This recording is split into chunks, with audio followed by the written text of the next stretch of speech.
Bismillahirrahmanirrahim. Assalamualaikum warahmatullahi wabarakatuh. Innal hamdalillah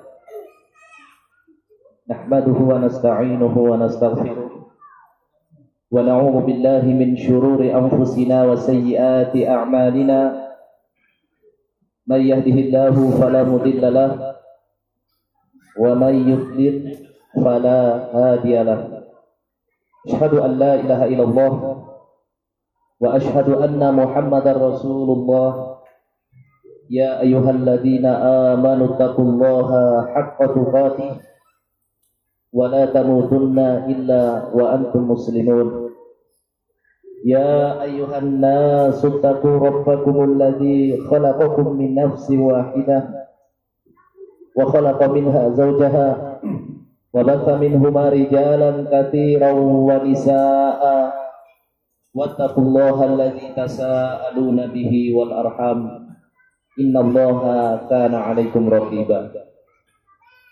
يَا أَيُّهَا الَّذِينَ آمَنُوا اتَّقُوا اللَّهَ وَقُولُوا قَوْلًا سَدِيدًا يُصْلِحْ لَكُمْ أَعْمَالَكُمْ وَيَغْفِرْ لَكُمْ ذُنُوبَكُمْ وَمَن يُطِعِ اللَّهَ وَرَسُولَهُ فَقَدْ فَازَ فَوْزًا عَظِيمًا. Amma ba'd, fa inna khairal hadithi kitabullah wa khairal huda Muhammadin sallallahu alaihi wasallam wa syarral umuri muhdatsatuha fa inna kulla muhdatsatin bid'ah wa kulla bid'atin dhalalah wa kulla dhalalatin finnar. Azani Allah wa iyyakum jami'an minan nar. Wa nifiti wa khadifillah rahimani wa rahimakumullah. Alhamdulillah, tak henti-hentinya puji syukur kita aturkan kepada Allah Subhanahu wa taala yang Maha Pengasih lagi Maha Penyayang atas banyaknya nikmat yang Allah Subhanahu wa taala berikan kepada kita. Dan tidak ada salahnya kita ulang lagi nikmat yang terbesar yang Allah Subhanahu wa taala berikan kepada kita, dan memang benar-benar kita rasakan sebagai nikmat yang besar. Nikmat yang benar-benar merupakan kenikmatan yang luar biasa adalah hidayah. Allah Subhanahu wa taala berikan kepada kita sehingga kita menjadi seorang yang memeluk agama Islam, dan kita termasuk orang yang mencintai dan berusaha mengamalkan sunnah Rasulullah sallallahu alaihi wasallam. Mungkin sulit bagi kita ketika setelah lama kita mempelajari sunnah ini untuk bisa merasakan bahwasanya sunnah ini benar-benar suatu kenikmatan. Kalau dulu awal kali kita mengenal sunnah, dari yang awalnya kita beramal hanya ikut-ikutan saja, ya. Kadang-kadang musim beramal ya beramal, musim males ya beramal, musim sholat berjamaah musim males, kadang-kadang sampai meninggalkan sholat. Kalau bulan puasa awal-awal Ramadan rame biasanya, pada taat begitu. Nanti di tengahnya sudah males, di akhir nanti hari raya baru rame lagi. Setelah itu masjidnya kosong. Kemudian Allah Subhanahu wa taala berikan kita hidayah sunnah, hidayah tauhid dan sunnah. Tiba-tiba iman itu meresap ke dalam hati kita. Ketika itu benar-benar bisa kita rasakan, ikhwan fillah. Bukan begitu ya? Benar-benar kita rasakan betapa nikmatnya hidayah sunnah tersebut. Tapi seiring waktu berjalan, ilmu pun semakin bertambah. Tiba-tiba kok sunnah ini biasa-biasa saja. Tiba-tiba kok kita males untuk ibadah kadang. Walaupun memang yang namanya ibadah-ibadah wajib seperti sholat berjamaah itu memang lazimnya ahlus sunnah itu mengamalkannya. Tapi seolah-olah ada yang gersang di dalam hati kita ya. Kok semangatnya beda dengan ketika di awal-awal kita mengenal sunnah. Ada antum merasakan seperti itu? Ada ya?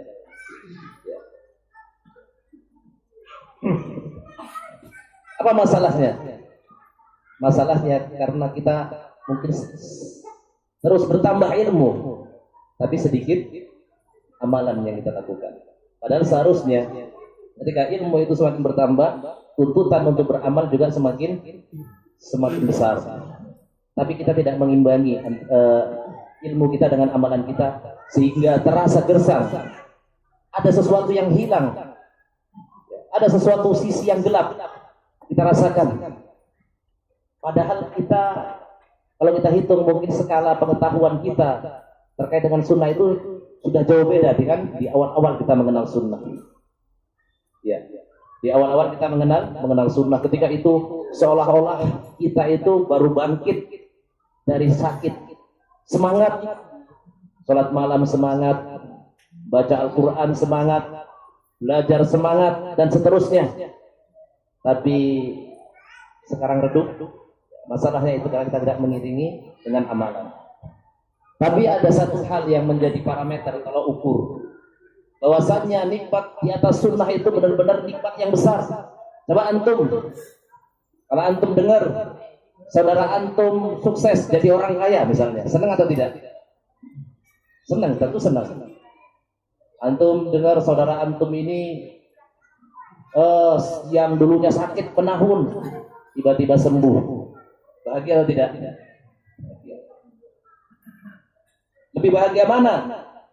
Ketika kita selama ini mengenal sunnah sendirian, orang tua nggak mendukung, keluarga tidak mendukung, tetangga tidak mendukung, sehingga kita seolah-olah terasing. Tiba-tiba kita dapat kabar salah seorang saudara kita ngaji, masya Allah, ngaji sunnah dia. Tiba-tiba kita dengar, oh, bapak kita kok yang tadinya sangat menentang sunnah, tiba-tiba semangat mengikuti dakwah sunnah. Kira-kira bahagia mana ketika kita dengar saudara kita itu dapat kekayaan, jadi orang kaya, atau ketika salah seorang di antara sahabat kita itu mengenal sunnah? Bahagia mana?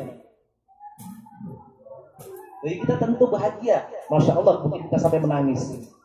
Sesuatu yang tidak kita sangka ternyata terjadi luar biasa. Itu bisa kita rasakan,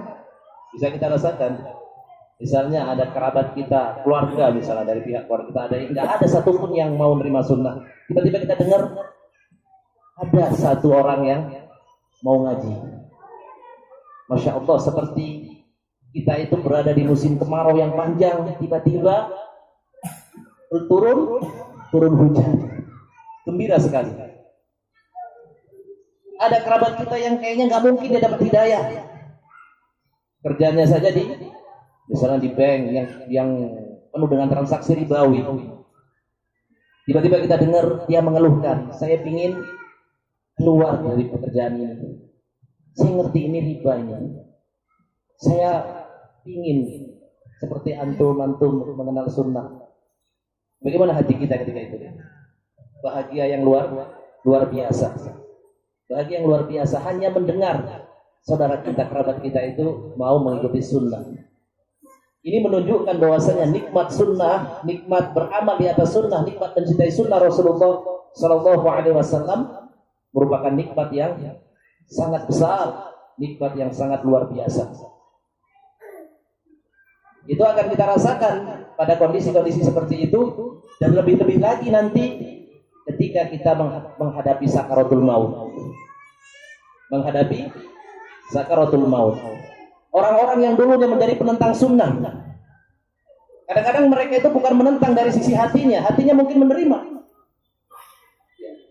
Dia tidak jujur, karena mungkin ada tendensi-tendensi tertentu, karena kesombongan, karena hasad, dengki, dan seterusnya.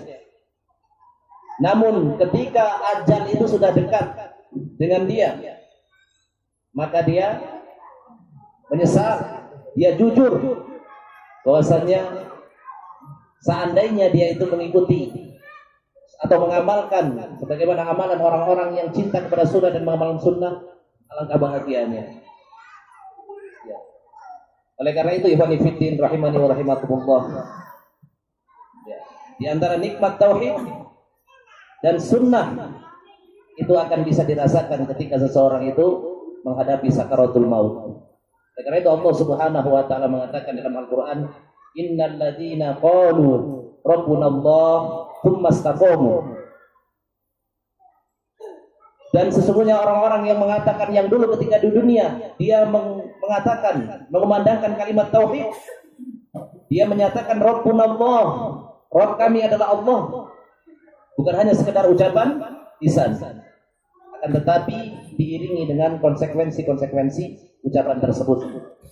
dia pun mentauhidkan Allah Subhanahu wa taala, mewujudkan kalimat syahadat asyhadu an la ilaha illallah dengan memurnikan amalan hanya untuk Allah, wa asyhadu anna Muhammadar Rasulullah, dan beramal sesuai dengan sunnah Rasulullah sallallahu alaihi wasallam. Ya. Apa yang dijanjikan oleh Allah? Innal ladzina qalu rabbuna Allah tsumma istaqamu tatanazzalu alaihimul malaikatu alla takhafu wa la tahzanu. Maka akan turun malaikat kepada orang tersebut, yaitu ketika sakaratul maut. Sebutkan oleh mufassirin, yaitu ketika sakaratul maut. Datang malaikat. Yang tentunya ketika orang menghadapi sakaratul maut itu dalam kondisi bagaimana? Dalam kondisi ketakutan yang luar biasa. Semua dosa yang dia lakukan itu terbayang, terpampang di depan mata. Aduhai